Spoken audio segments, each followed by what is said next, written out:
हैं। यह उम्र कागजों पर भले ही एक संख्या हो, लेकिन उनके व्यक्तित्व में यह अनुभव, अनुशासन और कठोर आत्मसंयम बनकर उतर चुकी है। वह एक बड़ी कॉरपोरेट कंपनी की सीईओ है। ऐसी कंपनी जहां सैकड़ों कर्मचारी उनके एक फैसले से आगे बढ़ते हैं या रुक जाते हैं। ऑफिस की दुनिया में उनका नाम ही काफी है। उनकी चाल में आत्मविश्वास है, आवाज में ठहराव और आंखों में वह सख्ती जो बिना चिल्लाए भी सामने वाले को सीधा खड़ा कर देती है। मीटिंग रूम में जब अनन्या वर्मा प्रवेश करती हैं, तो बातचीत अपने आप धीमी हो जाती है। लोग कुर्सी पर सीधे बैठ जाते हैं, फाइलें ठीक हो जाती हैं और कमरे में एक अदृश्य अनुशासन उतर आता है। उनकी सफलता किसी सहारे की मोहताज नहीं रही। उन्होंने अपना रास्ता खुद बनाया है, एक ऐसा रास्ता जहां समझौते कम और संघर्ष ज्यादा रहे हैं। पुरुष प्रधान कॉरपोरेट दुनिया में उन्होंने खुद को बार बार साबित किया है, कभी अपनी काबिलियत से, कभी अपने फैसलों की कठोरता से। लोग उनसे डरते हैं, लेकिन यह डर नफरत से नहीं, सम्मान से उपजा है। वह उन बॉसों में से नहीं है जो मीठी बातों से काम निकलवाते हैं। वह साफ और स्पष्ट हैं। सही को सही और गलत को गलत कहने में उन्हें कभी हिचक नहीं होती। लेकिन इस सब के बीच एक सच्चाई है जो किसी बोर्ड मीटिंग की स्लाइड में नहीं दिखती। अनन्या का घर। ऑफिस से निकलते वक्त उनका दिन खत्म नहीं होता, बल्कि जैसे ही वह अपनी कार में बैठती हैं, एक अनकही थकान उनके कंधों पर उतर आती है। ड्राइवर उन्हें रोज उसी रास्ते से घर छोड़ता है। वही सड़कें, वही स्ट्रीट लाइट्स, वही शहर, लेकिन हर रात कुछ और ज्यादा खामोश। जब वह अपने बड़े से सलीके से सजे घर का दरवाजा खोलती है, तो घर उन्हें जवाब नहीं देता। ड्राइंग रूम में रखा फर्नीचर गवाह है कि यहाँ सब कुछ है, बस कोई इंतजार करने वाला नहीं है। उनके पति को गुजरे 12 साल हो चुके हैं। समय ने जख्म भर तो दिए हैं, लेकिन निशान अब भी बाकी हैं। वह किसी तस्वीर को देखकर रोती नहीं है, किसी सालगिरह पर टूटती नहीं है, लेकिन रात के सन्नाटे में जब सारी दुनिया सो जाती है, तब उनके भीतर का खालीपन बोलने लगता है।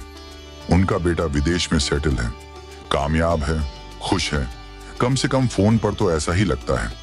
वह रोज बात नहीं करता और अनन्या रोज शिकायत भी नहीं करती।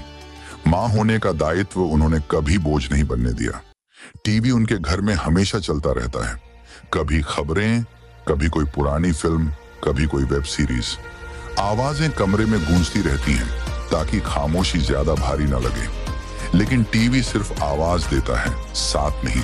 स्क्रीन पर चेहरे हंसते रहते हैं, रोते रहते हैं, प्यार करते रहते हैं, और अनन्या अपने सोफे पर बैठी, हाथ में चाय का कप लिए बस देखती रहती हैं।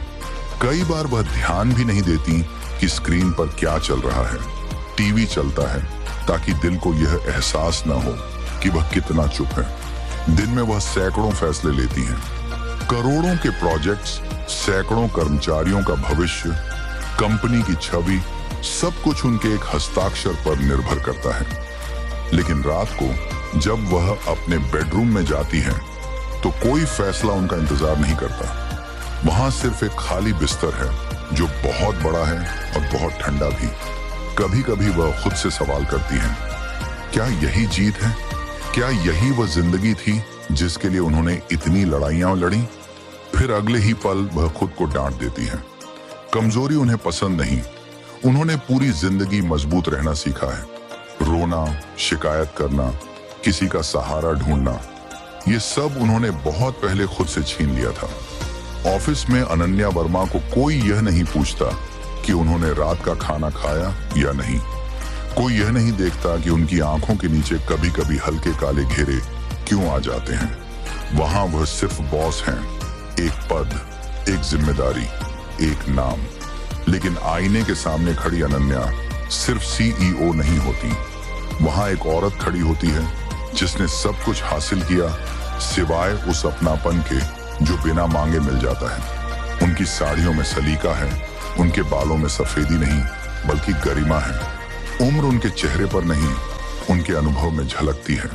फिर भी समाज ने उनके लिए एक खामोश रेखा खींच दी है, एक ऐसी रेखा जिसके इस पार इच्छाएं नहीं होनी चाहिए, चाहते नहीं होनी चाहिए।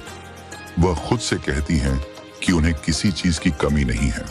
बैंक बैलेंस है, इज्जत है, पहचान है, लेकिन यह तर्क उनके दिल को समझा नहीं पाता।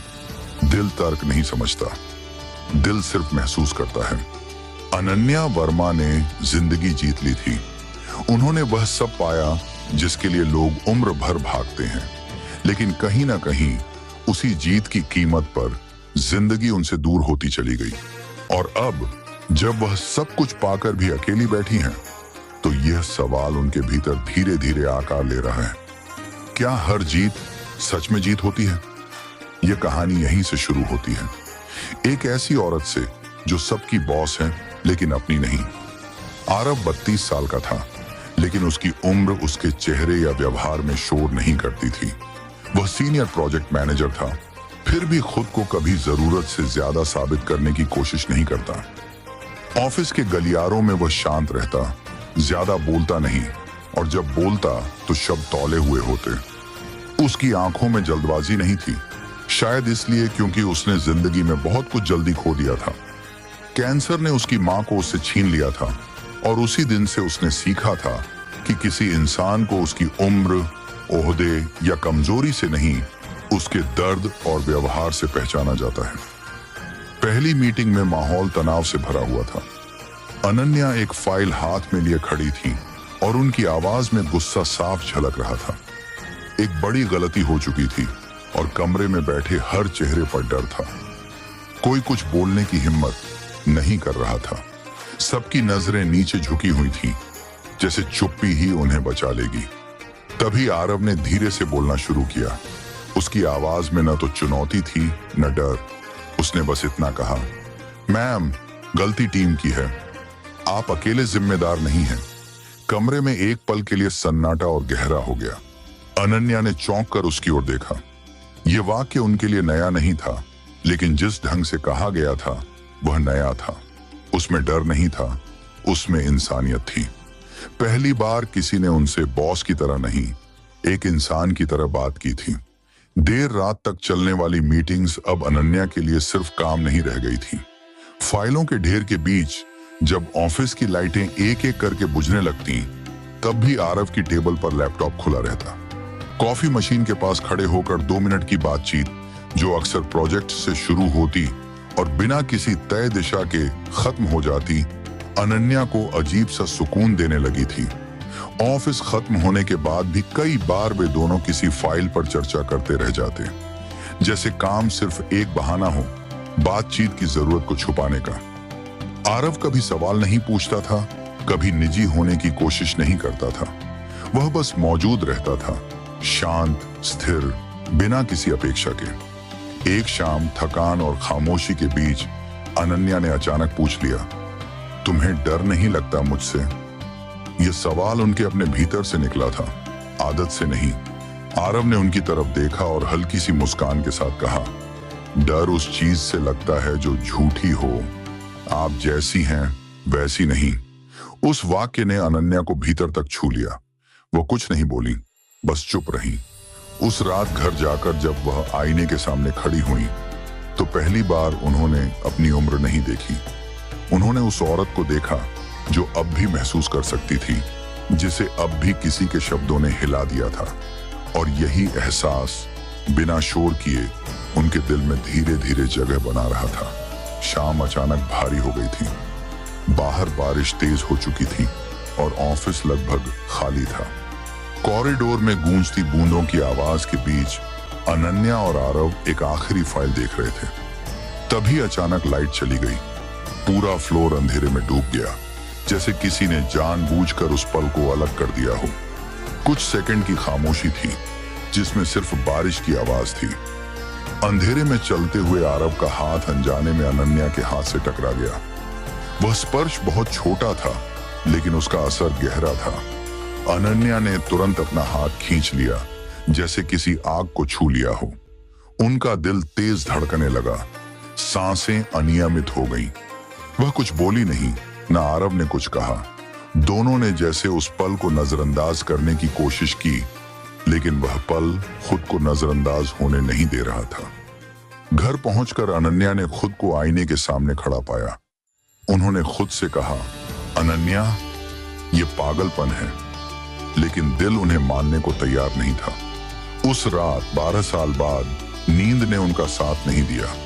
बिस्तर पर लेटी हुई वह सिर्फ उसी एक पल के बारे में सोचती रही जिसने सब कुछ बदल दिया था। कुछ दिनों बाद ऑफिस का माहौल बदलने लगा।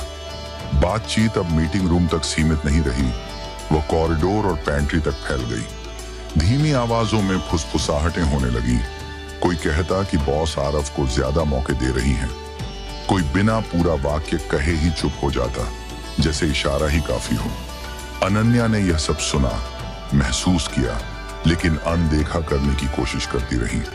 वह जानती थी कि समाज अक्सर शब्दों से पहले शक पैदा करता है। एक दिन यह शक एचआर तक पहुंच गया। औपचारिक चेहरों और ठंडी भाषा के पीछे छुपा हुआ आरोप साफ था। उसी दिन एक मीटिंग में सबके सामने अनन्या ने आरव को सख्त आवाज में डांट दिया। गलती इतनी बड़ी नहीं थी, लेकिन शब्द जानबूझकर तीखे चुने गए। ये डांट सिर्फ एक बॉस की नहीं थी, यह एक औरत की अपनी ही भावनाओं से लड़ाई थी। आरव ने कुछ नहीं कहा, उसने सफाई नहीं दी, सवाल नहीं किया, वह बस चुपचाप खड़ा रहा। लेकिन उस दिन उसकी आंखों में पहली बार कुछ टूटता हुआ दिखा। वह दर्द जो शब्दों में नहीं था, पर बहुत साफ था। आरव का इस्तीफा अनन्या के टेबल पर बिना किसी शोर के आकर पड़ा, लेकिन उसके शब्द बहुत तेज थे। एक सादा सा मेल, बिना आरोप, बिना शिकायत, बस एक फैसला। अनन्या ने उसे पढ़ा और पहली बार किसी मीटिंग से ज्यादा घबराहट महसूस की। वह तुरंत उठी और उसके केबिन की ओर चली गई। उस पल उनके कदमों में अधिकार नहीं था, सिर्फ बेचैनी थी। केबिन के भीतर वह बॉस बनकर नहीं खड़ी थी। वहां कोई पद नहीं था, कोई नियम नहीं था। वहां सिर्फ एक औरत थी जो किसी को खोने के डर से कांप रही थी। उनकी आवाज भर्रा गई जब उन्होंने कहा, तुम्हें पता है मुझे सबसे ज्यादा किस बात का डर है? आरव ने उन्हें देखा, शांत लेकिन सतर्क। किस बात का? उसने धीरे से पूछा। अनन्या की आंखें झुक गईं कि लोग सही निकलेंगे और मेरा दिल गलत। यह कहते हुए जैसे उनके भीतर की सारी मजबूती टूट गई। आरव कुछ पल चुप रहा, फिर बहुत सादगी से बोला, अगर दिल गलत होता है तो उम्र भी सजा बन जाती है। उसके शब्दों में कोई शिकायत नहीं थी, सिर्फ सच्चाई थी, और वही सच्चाई उस पल सब कुछ बदल देने के लिए काफी थी। बोर्ड मीटिंग का कमरा भरा हुआ था, लेकिन हवा में अजीब सा तनाव तैर रहा था। लंबे टेबल के चारों ओर बैठे चेहरों पर सवाल थे, औपचारिक मुस्कानें थीं, और उन सब के बीच अनन्या वर्मा बिल्कुल शांत बैठी थी। ये वही कमरा था जहां उन्होंने बरसों तक फैसले सुनाए थे, जहां उनकी आवाज अंतिम मानी जाती थी। लेकिन आज वो फैसला किसी और के लिए नहीं, खुद के लिए लेने वाली थी। जब बोलने की बारी आई तो उन्होंने कोई सफाई नहीं दी, कोई भावुकता नहीं दिखाई। सीधी आंखों से सबको देखते हुए उन्होंने कहा, मैंने कोई नियम नहीं तोड़ा, पर हाँ, मैंने महसूस किया है और मैं इसके लिए माफी नहीं मांगूंगी। कमरे में सन्नाटा छा गया। कुछ लोग असहज होकर कुर्सियों पर खिसके, कुछ ने नजरें झुका ली। यह स्वीकारोक्ति किसी अपराध की नहीं थी, यह अपने सच को अपनाने की थी। कुछ पल बाद अनन्या खड़ी हुई और अगला वाक्य और भी स्पष्ट था। उन्होंने सीईओ पद छोड़ने का निर्णय सुना दिया। न गुस्सा, न पछतावा, सिर्फ एक ठहराव।